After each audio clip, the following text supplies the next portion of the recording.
एक आध मंगलवार हो रहे ठंड का है, एक दो ही पड़ेगा, उसके आगे सोल कम हो जाएंगे, जर्सी भी कम हो जाएंगे। ठंड का असर है वक्तों में, कई सौ की भीड़ कम दिखाई दे रही, हनुमान जी तक दिखाई देते हैं ना, वहां तक कम दिखाई दे रहे। तो ये जितने भक्त आए हैं ये पक्के वाले, कच्चे वाले नहीं है।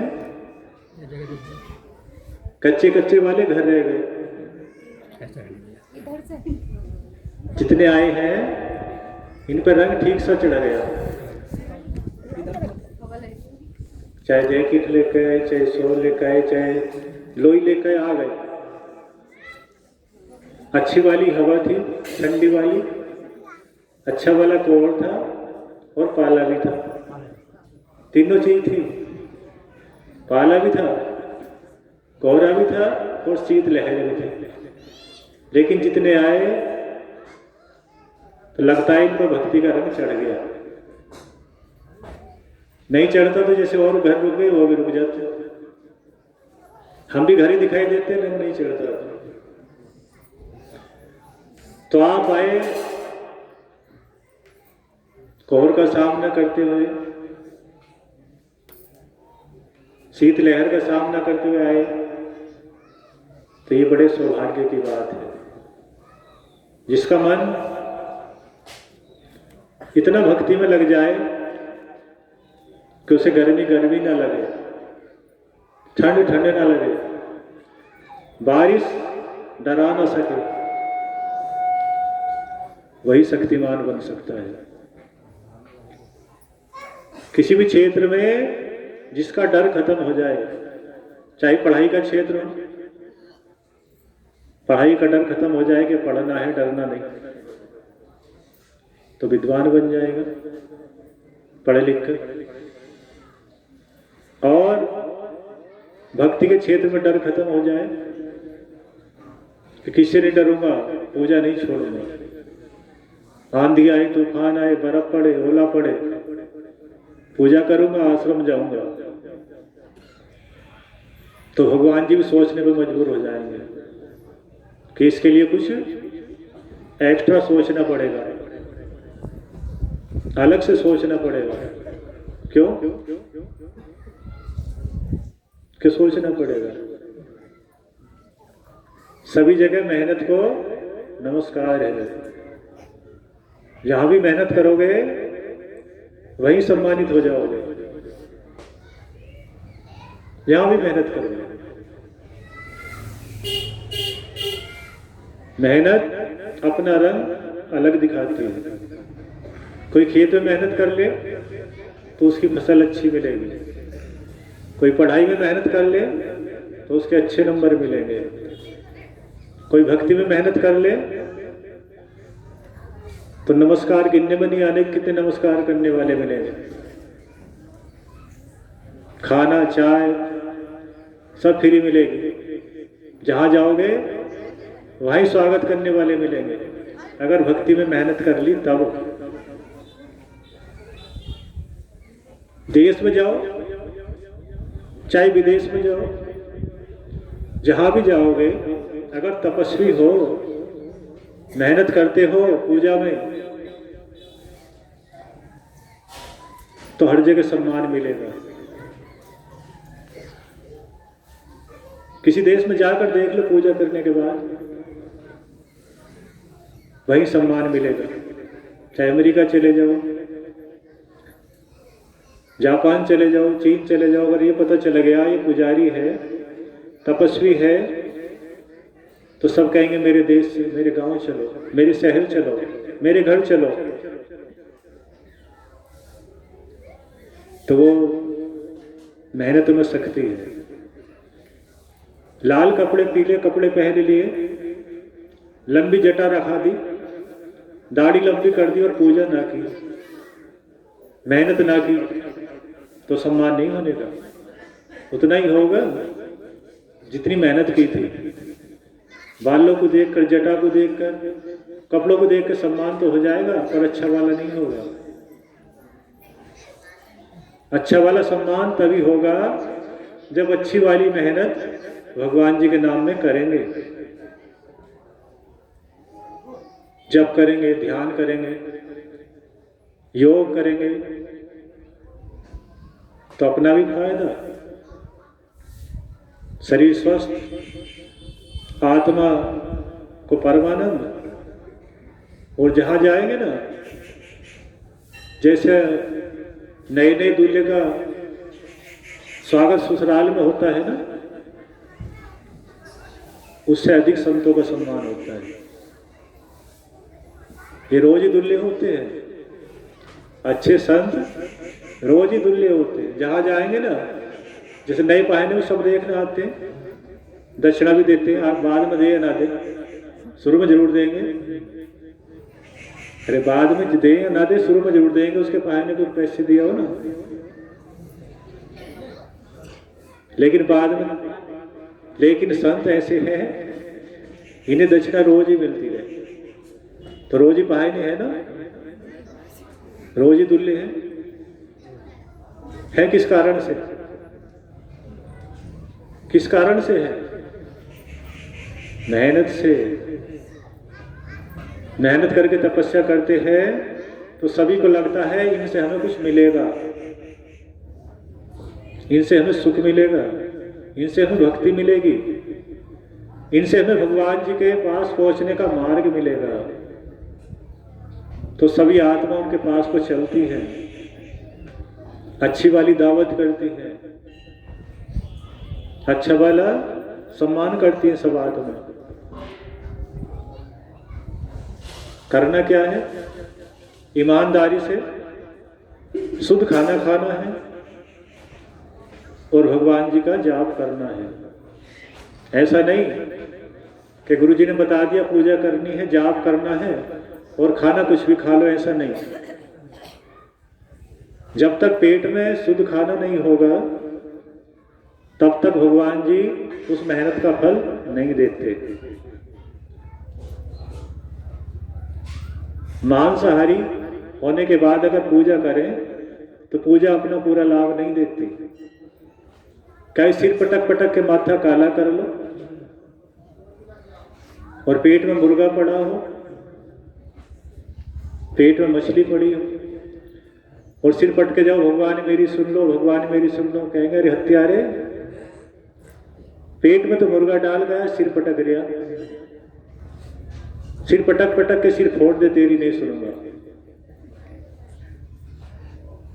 तो शुद्ध खाना खाएंगे जिसमें किसी की हत्या ना हो, किसी की आत्मा को कष्ट ना देना चाहिए, तभी संत है।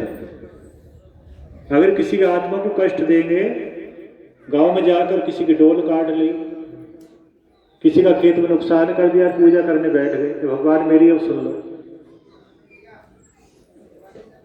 तो भगवान जी कहेंगे आत्मा को दुख दे का आया है, वो पूजा करने आया, नहीं सुनूंगा। तो पहले दयालु बनो, अच्छा खाना खाओ, और भगवान जी ना सुने तो हम गारंटी लेते हैं शुद्ध खाना खाकर और आत्मा को कष्ट ना दो किसी की,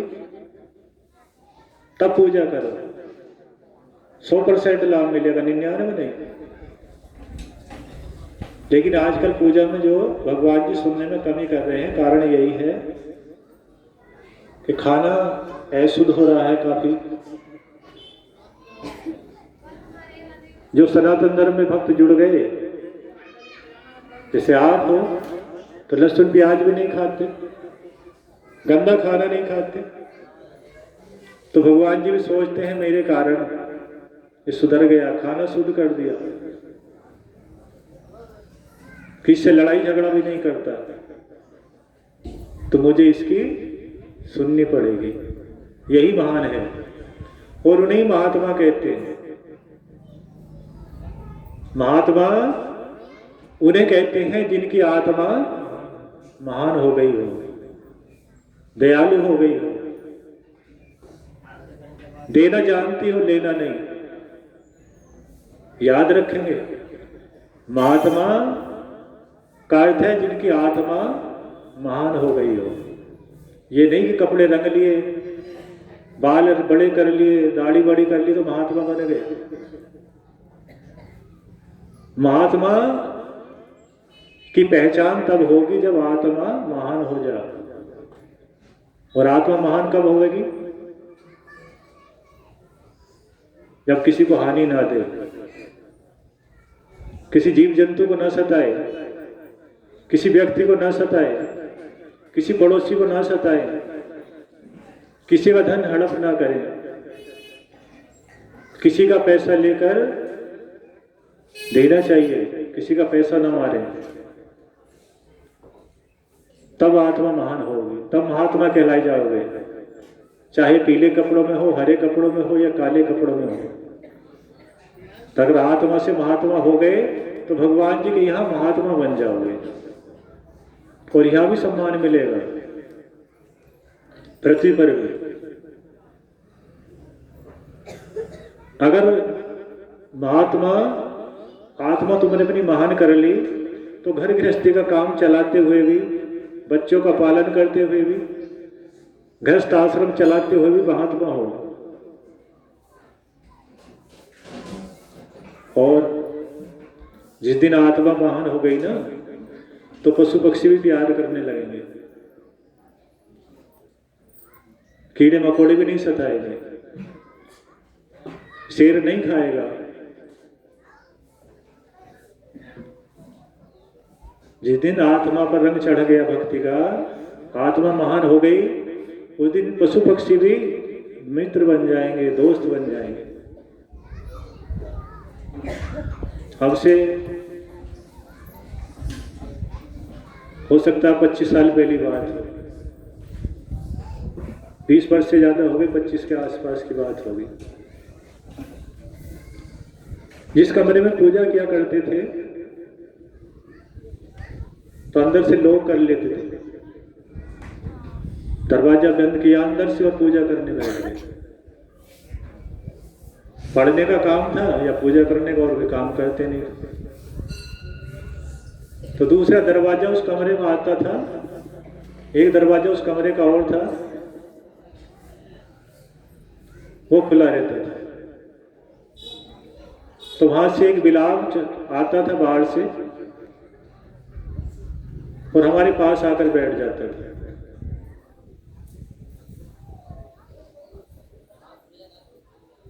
नींद तो ना आ रही किसी को, कमर खींच के बैठेंगे।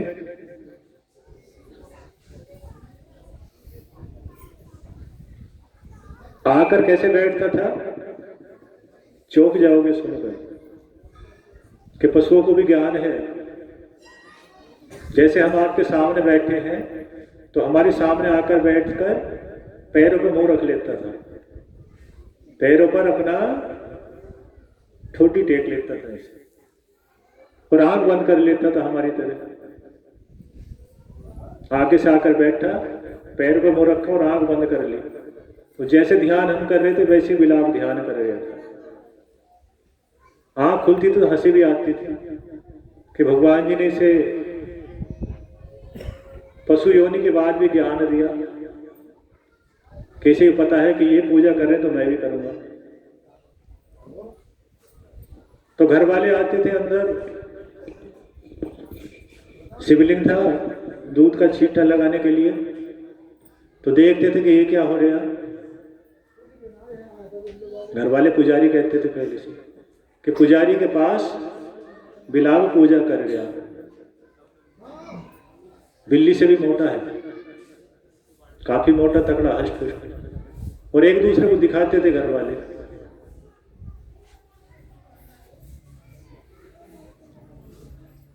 देखते थे क्या हो रहा है।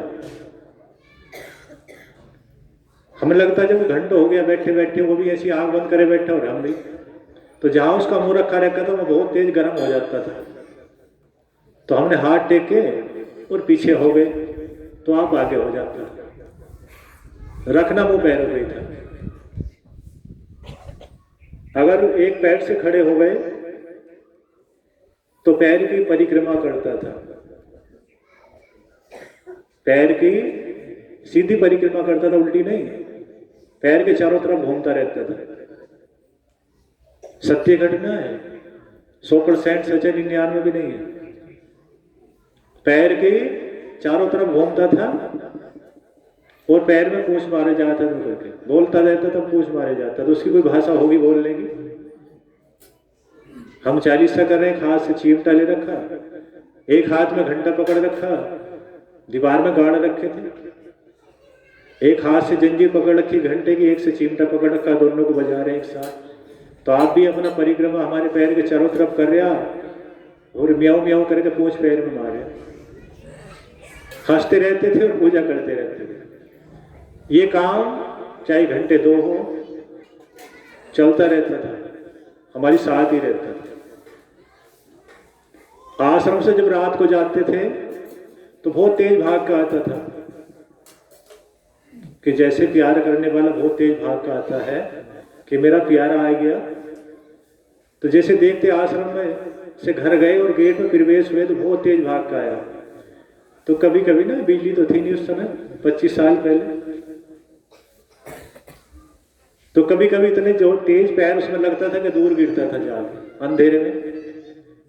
हम तो गिरने से बच जाते पर उसके चोट लग जाते। और जब खाना खाने बैठते थे ना, तो एक तरफ तो 5-6 कुत्ते आश्रम से साथ गए और एक तरफ बिलाव बैठा। अरे दोनों की दुश्मनी है नहीं, लेकिन भगवान जी ने दोनों को दोस्त बना दिया। 4-5 कुत्ते, एक बिलाव। तो कुत्तों ने अगर यूं करना शुरू कर दिया ना, हो आप करे तब कुत्ते चुप। अरे एक बिलाव और 5 कुत्तों को चुप कर दिया उसने, तो क्या था उसके अंदर? वहीं बैठा हमारे पास, वहीं कुत्ते बैठे, वहीं बिलाव बैठे, इधर रोटी डाल ली कुत्तों को, इधर उसको डाल ली। तो माता जी कहती थी, लाला इतनी तो तू खाता नहीं जितनी बरसात तेरे में, इतनी तेरे कुत्तों को चाहिए, इतनी तेरे बिलाव को चाहिए, और इतनी खाता नहीं। तो माता जी खुश होती थी और कहती थी, इसके साथ तो दोस्त तो इसके बहुत आते ही हैं, दोस्त बहुत हैं, इसके कुत्ते भी बहुत आते हैं, बिलाव भी साथ हैं। तो ये बचपन से ऐसे ऐसे चमत्कार भगवान जी ने दिखाए। कई साल तक बिलाव वो साथ रहा, लेकिन जिस दिन उसकी मुक्ति होनी थी, उसे पृथ्वी से जाना था। जाना तो सभी को है, जिस दिन जाना था उस दिन इलेक्शन थे, विधायक के इलेक्शन थे। 25 साल पहली बात है, मैं इलेक्शन में वोट पड़ रहे थे, सभी वोट डालने चले गए। तो जो कुत्ते रोज साथ रहते थे, एक साथ खाते थे, उनमें से एक ने हमला कर दिया और उसके प्राण भगवान जी ने कई अच्छी जगह पहुंचा दिए। पूजा करता तो हो सकता है अपने पास ही बुला लिया। हम जब घर आए तो पिताजी घर बैठे थे।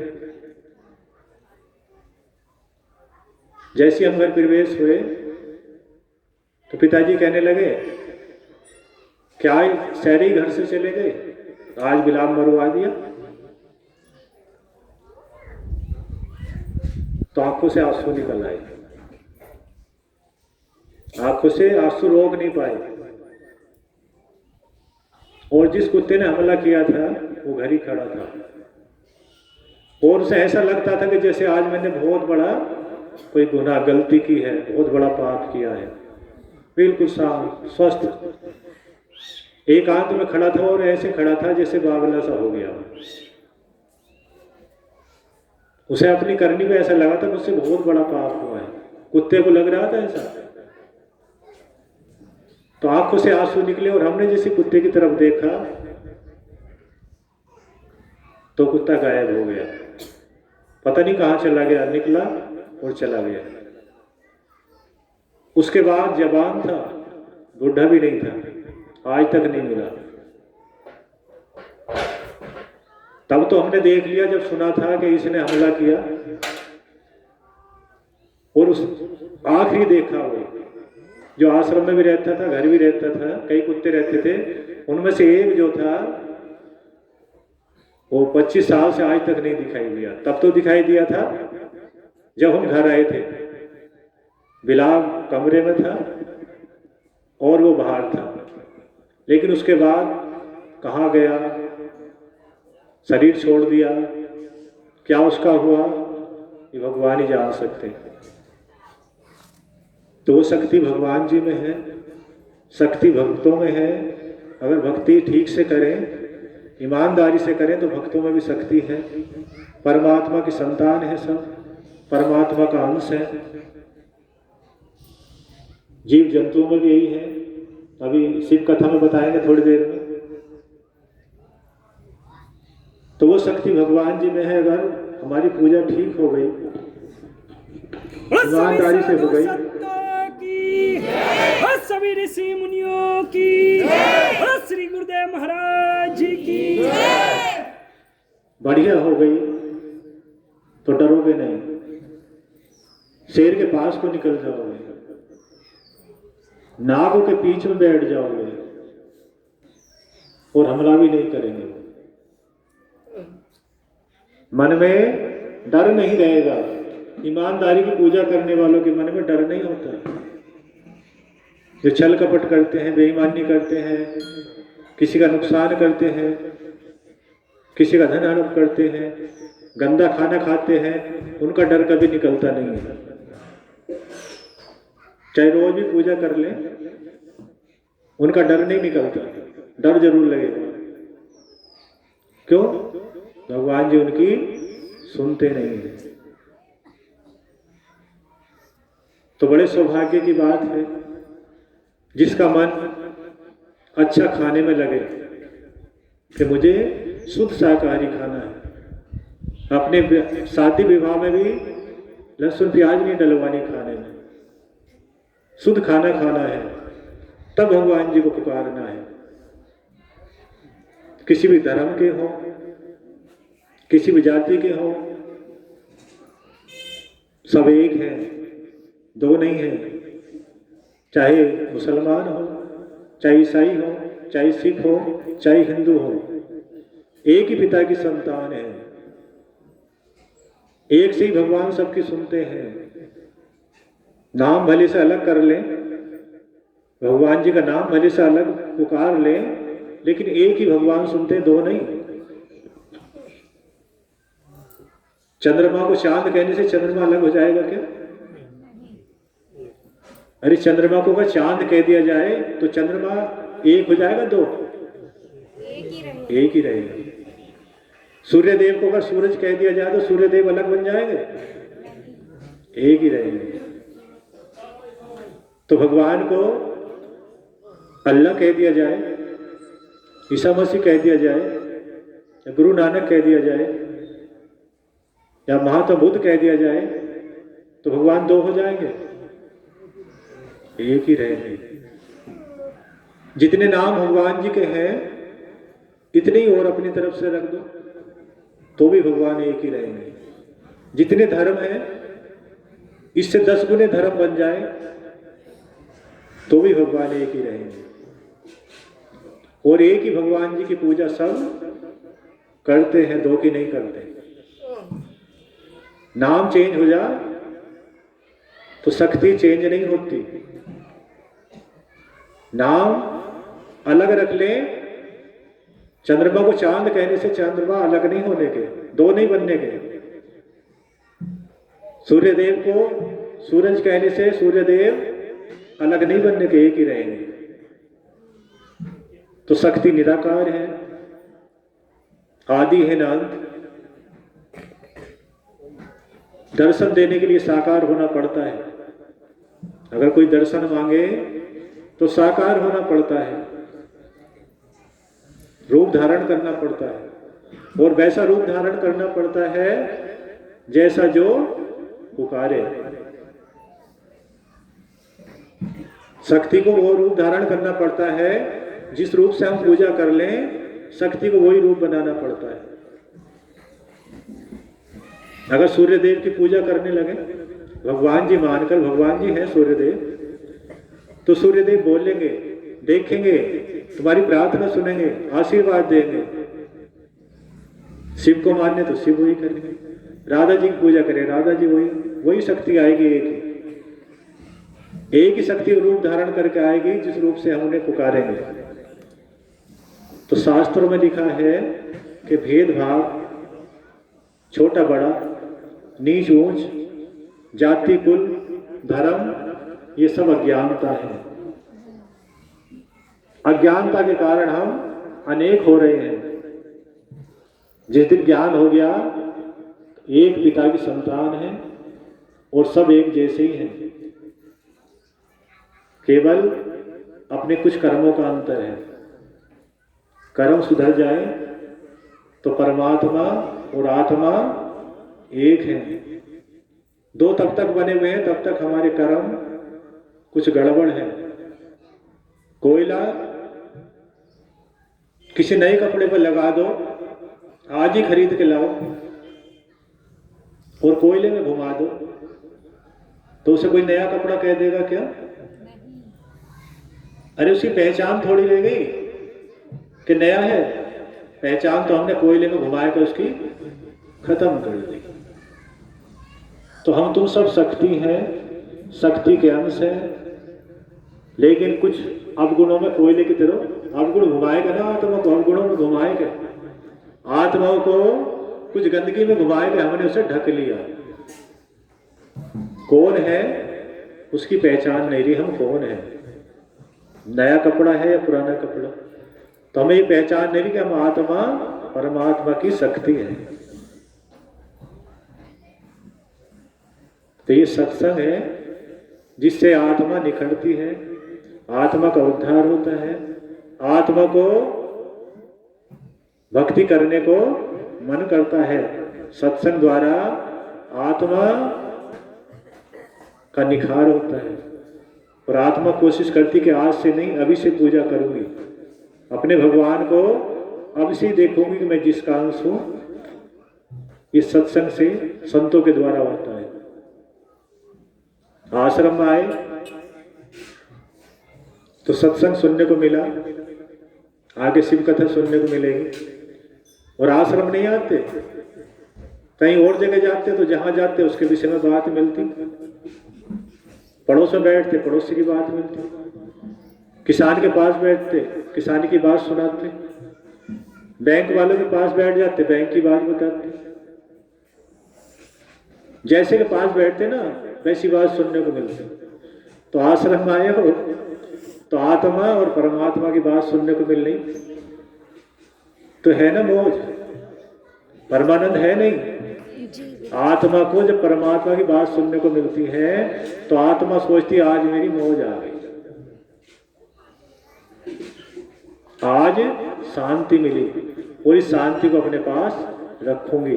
आत्मा ये खुश होती है। बस शिव शंकर भगवान की, पार्वती माता की, श्री गुरु ग्रंथी जी की। अब एक कथा सुनाए।